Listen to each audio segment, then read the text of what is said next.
What if I told you that by the end of this video, I'm going to make your audience so obsessed with you, they can't stop watching your content? And no, this isn't going to be some video about how to give more value or how to create better content. This is the exact same framework I use with female coaches who pay me thousands of dollars to rewire the energy of their personal brand. And by the end of this video, you'll know how to turn your followers into an audience that genuinely listens to your content, hangs on every word, and comes to you ready to buy without you having to chase or convince anyone. Here's the truth that most women will tell you. You do not need to create more content. You simply need to rewire and optimize the core of your personal brand. Because you've just been creating content that gives value or teaches something, but instead you need to have a personal brand that has a real impact. This isn't about creating better hooks or just creating content that looks nicer. If you're a female coach, the key to scaling your personal brand and making your audience obsessed with you comes down to deep psychological programming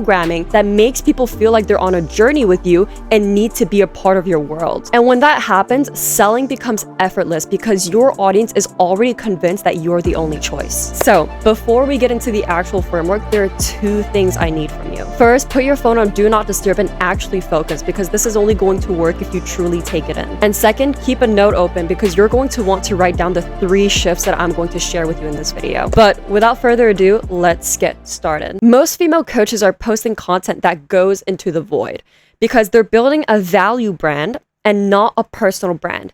Here's what I mean. You create content that gives tips, advice, and value without realizing that your audience simply doesn't even care about you yet. And when all you do is hand out tips, your brand becomes like a free sample stand. People just take a taste and then they keep moving, but they never actually come back to buy. And as a result, people come across your content here and there, but they never stay long enough to really connect with you. And this happens because your content is built on short-term direction instead of a long-term journey.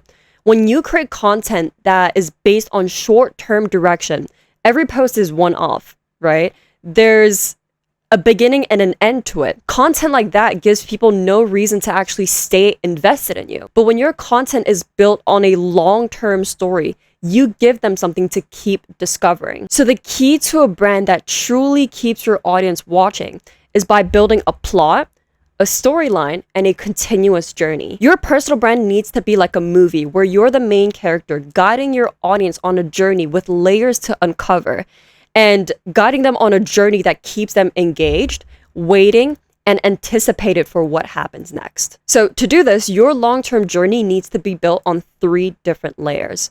1 is the backstory of where it all started. 2 is the come up.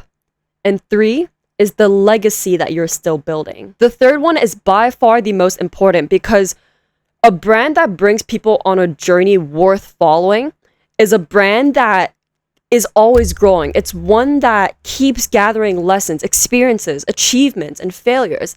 And it shouldn't be an image of someone who has just already made it. When you do this, people see your authority because they've seen that you've already achieved something, but they stay hooked because you show them that it's only a fraction of what you're truly capable of. Even the most successful entrepreneurs are always striving for more, and that's exactly what builds the long-term vision that their audience gets invested in. It's like watching a series on Netflix, right? When the buildup is genuinely insane, people get addicted. They stay up all night because they're so ready and excited for what happens next. And Shelby Sapp is one of the perfect examples of this because her brand has the 3 layers that we talked about. First, she has the backstory, which is that at 18 years old, she was working 3 minimum wage jobs just to get by. She took a terrifying chance to do door-to-door sales.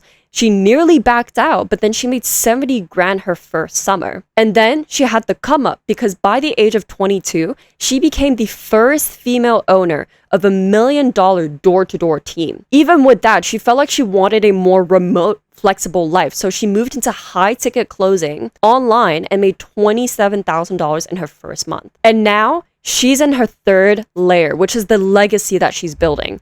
After mastering remote high-ticket sales, she founded She Sells Academy, which is a high-ticket sales academy for women with thousands of students, where they're on a mission to help women own their worth and actually build financial freedom. But even after having scaled She Sells to $5 million a month, She's only getting started because she's now leaning into a much bigger world of coaching, which is why she started the largest women's only business conference called Women and Wealth, where she has a crazy lineup and she's leaning into business coaching for established business owners too.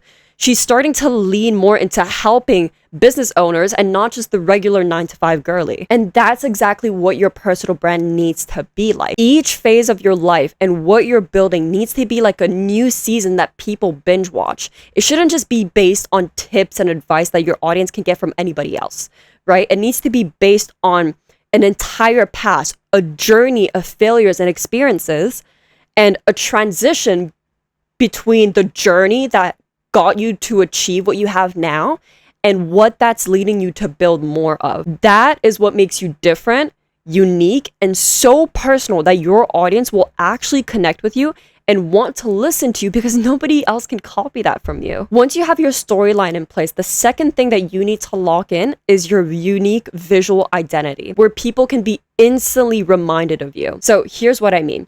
When you show up in the same setting, the same colors, the same outfit, and the same energy, people eventually, they stop seeing your name and they start to see a vibe that instantly makes them think of you. I'll give you an example to show you just how powerful visual identity really is, right?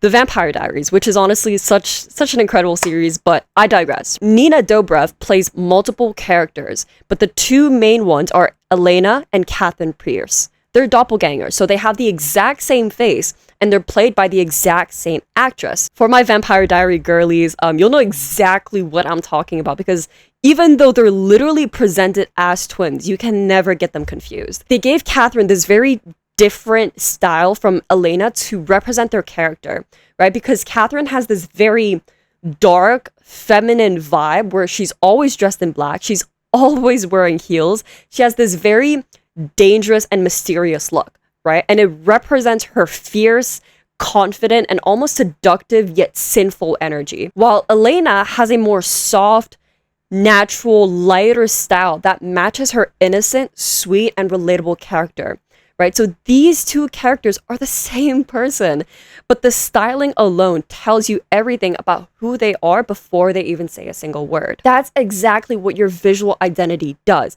It communicates your entire personality, your entire energy, and your whole vibe instantly before anyone even reads your caption or hears you talk. So the question I want you to ask yourself is, what is your look telling your audience about you?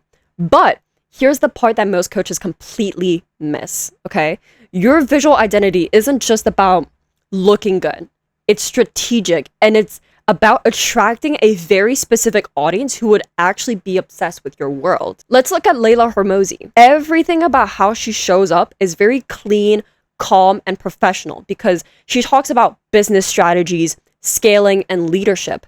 That's not an accident. She's building that polished CEO image because she's going after that high level, serious audience of business owners who want to scale empires and companies. And because of that, she doesn't need to show any flashy designer because her audience doesn't care about that. And she knows that herself. She simply focuses on having a professional look and communicating the best value. Now, Afnan Khalifa, who is another entrepreneur, does the complete opposite, and she does it on purpose. She shows a flashy lifestyle with designer, Lambos, and the Dubai aesthetic, and the entire turn your phone into an ATM mission. It's completely different from Leila, but she's showing that vibe because she's targeting women who are hungry to start, who want that dream life, and who want it fast. So, both Leila and Afnan are building a visual world to attract a very specific kind of buyer because showing a certain vibe doesn't just get people hooked, it gets your ideal buyer hooked. Before you copy anybody else's aesthetic, I want you to ask yourself one question. Who is the person I want watching me, and what is the world that would actually relate to them? Then just show up in it and live the way that your dream client wishes she could live, because the moment she sees the life that she wants reflected in you, she doesn't just want to watch you, she literally wants to be you. And every time that she opens your content, she feels one step closer to that life. And this leads us to the third shift, which is to stop telling and to instead start leading and start showing. Here's what almost every single female coach gets wrong. You think that your job is to educate, to give tips, to give value, and to give the steps. So that's what you do all day. You tell people what to do, but you have to think from your audience's perspective. They already have so many other female coaches shouting instructions at them, and people are just exhausted by it. They're tired of being told what to do. So the moment that your content feels like one more person lecturing them, they just tune out and they close their ears. They don't want to hear it anymore. So here's what you need to do instead. Stop being the coach who just educates and start being the woman who leads a movement. Stop telling your audience what to do and just start leading by example. And here's why this matters so much. The second you pop up on someone's feed and you just start handing out instructions, do this, try this, they instantly have their guard up because in the back of their mind, they already have objections like, who are you to tell me this? Who is this girl? What credibility does she have to tell me this? But imagine if we were watching someone live instead, just living their life. There's nothing to argue with because you're not claiming to have figured it out. You're just showing without using words to try and influence others to believe what you have to say. And this works because of how humans are wired. We don't trust what we're told. We trust what we see. Imagine if you were walking past two restaurants, right? One has a guy who's out front telling you how amazing the food is. The other has a line out the door and around the corner. Which one would you actually eat at? Nobody had to convince you. The line was the proof. And that's the difference between telling and showing. When you tell, you're the guy out at the front. But when you document your life, you're the line around the corner. So instead of constantly telling people what to do, show them what you would do instead. And that comes down to 3 simple words.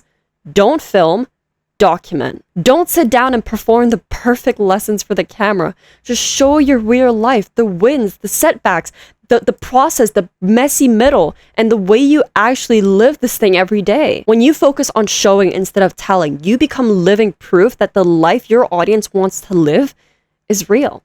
And your audience start to see themselves in you, where they look at you and they start to see a glimpse of who they could become. So now that you have the blueprint on how to make your audience obsessed with you, here's what I want you to remember and apply. The 3 shifts you need to make are to build a storyline, own a visual identity, and show, don't tell. None of this is about creating more content. It's about rewiring the core of your brand so that the content you're already making finally starts to pull people in, keeps them watching, and makes them feel like they're on a journey with you. So here's what I want you to do right now.